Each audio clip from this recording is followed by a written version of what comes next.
कन्या राशि, लग्न में बैठा केतु और उसका दुष्परिणाम, अब उसकी लीला खत्म, क्योंकि गुरु महाराज आ गए हैं आपके भाग्य भाव पे, वहां से आपके लग्न पे दृष्टि डाल रहे हैं। आपके लग्न पे दृष्टि डालने के कारण आपको कुछ नेगेटिव कुछ अच्छे परिणाम मिलेंगे, जैसे कि आप मोटापे से बचें, डायबिटीज से बचें, लेकिन आपके अंदर आध्यात्मिक वृत्ति, आपकी नेकनामी, आपकी सच्चाई सामने आना और केतु के परिणाम लोनलीपना, बेचैनी, कामों का अधूरा रहना, तबीयत खराब होना, इन सब बातों से आप काफी हद तक मुक्ति मिल जाएगी।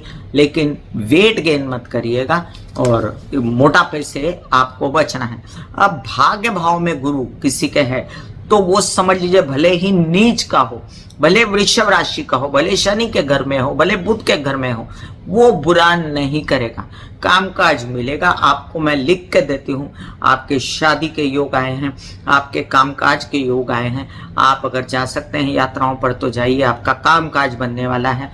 आपके कोई अच्छा ऑफर मिलेगा जिससे कम से कम पैसा तो प्राप्त होगा और आप के क्या कहते हैं कुछ बुद्धि भी सही चलेगी। आप बड़ा चुप रहेंगे, आप बड़ा मन में बात रखेंगे, आप एकदम बिहेव करेंगे समझदारी से और कम बोलेंगे और अब आपके बच्चे भी आपसे आश्वस्त रहेंगे। वैसे तो आप थोड़ा नर्वस रहते हैं, धीर गंभीर इंसान हैं आप, लेकिन आपकी बुद्धि खूब काम करेगी अब और आपके डिसीजन सही होंगे। जिन लोगों को संतान प्राप्ति की बहुत अपेक्षा है वो लोग भी आगे बढ़ सकते हैं, जिन लोगों को नया बड़ा काम करने की अपेक्षा वो लोग भी आगे बढ़ सकते हैं, जिन लोगों को ये है कि मैं यहाँ से कहीं बाहर जाके बस जाऊँ और जहाँ रह रहे हैं वहाँ से बाहर जाके बसना चाहते हैं वो भी कर सकते हैं। छोटे भाई बहन बड़े भाई बहनों से आपको संपूर्ण सहयोग अपने बच्चों से, लेकिन मनमुटाव थोड़ा बहुत आगे पीछे होता रहेगा। अब यहीं पर जो है आपको एक बात बताऊं, जब जब आपको नेगेटिविटी महसूस होगी ना तब तक आप जो है राधा कृष्ण की आराधना कर सकते हैं और जब जब गुरु वक्री होंगे, अस्त होंगे तो आपको उसमें नुकसान नहीं होगा, आपको इसमें फायदा ही होगा, क्योंकि गुरु आपके बहुत ज़्यादा कारक ग्रह नहीं है और बुध का जो है गुरु शत्रु होता है और गुरु वैसे भी शत्रु के घर में है, लेकिन भाग्य भाव में है। इस बात का बड़ी ही अजीब सी स्थिति है कि फायदा होता है।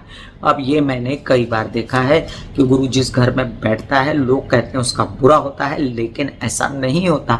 गुरु जहाँ बैठता है उसका भी भला करता है, गुरु जहाँ देखता है उसका भी भला करता है, लेकिन प्रोवाइडेडली वो राशि आपकी मित्र राशि है या अमित्र राशि देखने के बाद ये तय किया जाता है कि कितना बढ़ेंगे आप। बहुत ज़्यादा आसमान नहीं छुएंगे लेकिन आपका बुरा नहीं होगा। तबीयत संभालिए और हर तरह से आगे बढ़िए, कामकाज करिए, अपने हर डिसीजन शादी के हों बच्चे के हों खुद लीजिए। और कन्या राशि वालों आपके लिए बहुत अच्छा समय आया, आपको मैं बधाई देती हूँ। आपको गुरु के उपाय करने की ज़रूरत नहीं है। तो चलिए अब हम जानते हैं कि आप लोगों को गुरु के क्या उपाय करने चाहिए। अब गुरु के बड़े ही सिंपल से कुछ उपाय हैं जो चलते फिरते बिना पैसे के कर सकते हैं। अब हमेशा ऐसे ही उपाय बताती हूँ जो बिना पैसे के किए जाए। देखिए मैंने पिछले अपने वीडियो में गुरु के नक्षत्र बदलने पर ही कहा था और मैं फिर दोहराती हूँ, आप कृपया वो वीडियो भी देखें कि आप अपने घर के ईशान कोने में मंदिर की स्थापना करें। आप अगर ऐसा नहीं कर सकते तो कम से कम हफ्ते में एक दिन या रोज हो सके तो रोज किसी मंदिर को विजिट कर दिया करें। अपने घर में नियमित रूप से पूजा पाठ का चलन रखें जिससे आपके घर में, आपके शरीर में, आपकी बुद्धि में गुरु तत्व का विकास हो। इसके साथ आपके अपने कोई गुरु होंगे तो आप अपने गुरु की पूर्ण जो है इज्जत और आदर करें, मान सम्मान करें हर स्थिति में, जिससे गुरु तत्व आपके साथ हमेशा रहे। आपकी प्रथम गुरु होती है आपकी माँ, आपके पिता, तो उनके पैर छुएं, उनका आदर सम्मान करें, उनको कोई कमी ना होने दें। तो ये भी गुरु का बहुत बड़ा उपाय है। अब गुरु के लिए हल्दी का सेवन बहुत ही ज्यादा इम्पोर्टेंट माना गया है। लोग हल्दी की गांठ बांध बांध के शादी के लिए अपने पर्स में और अपने हाथों पर लगाते हैं। मैं यहाँ पर हल्दी खाने के लिए बोल रही हूँ। कच्ची हल्दी अगर आपके शहर में मिलती है तो अच्छी बात है, नहीं तो सूखी हुई हल्दी, आप उससे एंटीबायोटिक की तरह भी काम होता है उसका।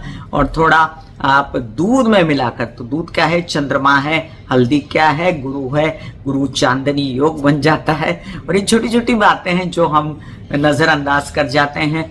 और गुरु चांदनी योग बना के, अगर आप वीगन नहीं है, अगर आप दूध पी सकते हैं तो अवश्य हल्दी और दूध का सेवन करें, इससे आपका गला भी ठीक रहेगा।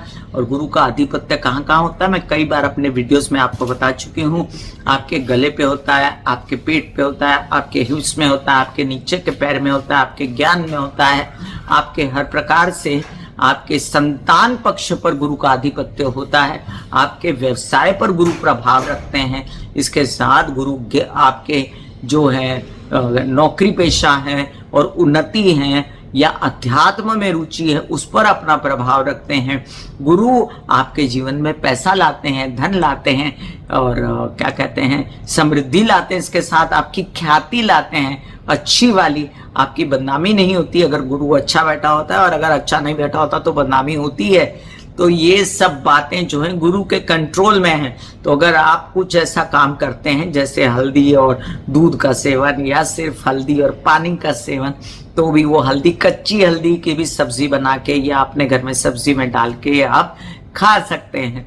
अब दूसरी बात मैं आपको बताऊं कि गुरु जो है वो येलो कलर का प्रतीत होता है आसमान में, तो अपने घर में लाइट पेल येलो के कलर्स करना, अपने कुशन्स, अपनी चादरें या अपने अपर बॉडी में पहनना, इससे भी गुरु तत्व का विकास होता है। अब आप माथे पर कहेंगे, अब मैं कॉमन से उपाय बता रही हूँ जिसका मैं डिस्क्रिप्शन में लिंक डाल भी चुकी हूँ।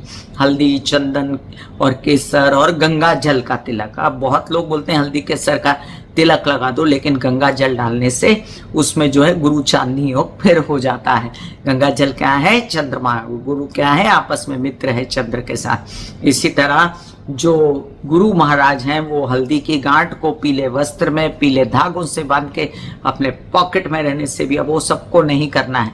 जो शादी के लिए वर वधू ढूंढ रहे हैं या जिनको रास आते हैं गुरु, जिनके कारक हैं, तो उनके लिए ये उत्तम उपाय है। इसके अलावा गुरु जो हैं वो निवास करते हैं केले के वृक्ष में भी। तो केले का वृक्ष अगर आपके घर में इतनी जगह है तो लगाइए, नहीं तो कहीं मंदिर के प्रांगण में कहीं भी है तो उसको जाकर गुरुवार के दिन जल अवश्य चढ़ाएं।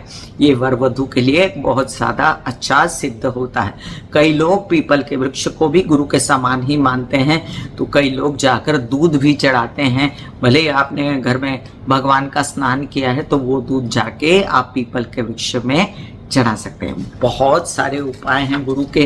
पीले चने की दाल जो है वो भिगो के आप शिव जी पर चढ़ा सकते हैं। बेसन खा सकते हैं, बेसन और दूध मिक्स करके अपनी बॉडी पे लगा सकते हैं। तो मेरे लिए अभी फिलहाल काफ़ी हो गए आपके लिए उपाय। और जो कॉमन से उपाय हैं जिसका कोई पैसा नहीं लगता, ये गुरु है। विष्णवे नमः का जाप करना या हरे कृष्णा का जाप करना या लक्ष्मी नारायणाय नमः का जाप करना भी गुरु की ही कृपा मानी जाती है।